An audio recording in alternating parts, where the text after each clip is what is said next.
पण जसं आपण एक फॅमिली डॉक्टर निवडतो तसं जर मला माझा ज्योतिषी निवडायचा असेल बरोबर तर तो ज्योतिषी कसा निवडायला पाहिजे? नक्कीच फारच चांगला प्रश्न आणि आजच्या काळाला आवश्यक असलेला प्रश्न आहे. ज्योतिषी निवडताना सगळ्यात महत्त्वाची एक गोष्ट लक्षात घ्यावी की अनुभव हाच गुरु आहे.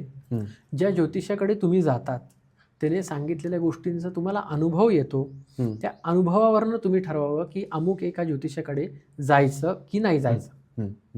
कारण बऱ्याच वेळेला असं होतं आणि त्याच्यामागे खूप वेगवेगळे फॅक्टर्स असतात. ज्या ज्योतिषाकडे आपण जातो काही वेळेला असं होतं त्याचा अभ्यास चांगला असतो पण त्याला पण ग्रहस्थिती आहे. जरी तो ज्योतिषी असला तरी त्याची वैयक्तिक कुंडली आहे. बरोबर. काही वेळेला त्याची ग्रहस्थिती योग्य नसते. काही वेळेला जो प्रश्न विचारायला जातो त्याची सुद्धा ग्रहस्थिती इतकी खालावलेली असते की त्याला योग्य मार्गदर्शन मिळणार नसतं. मग जातानाच तो नेमका अशा व्यक्तीकडे जातो की ज्याचा कदाचित अभ्यास नसेल, कदाचित त्याची दशा त्यावेळेसची खराब चालू असेल, त्याच्यामुळे चुकीचं मार्गदर्शन मिळतं म्हणून गैरसमज पसरतात.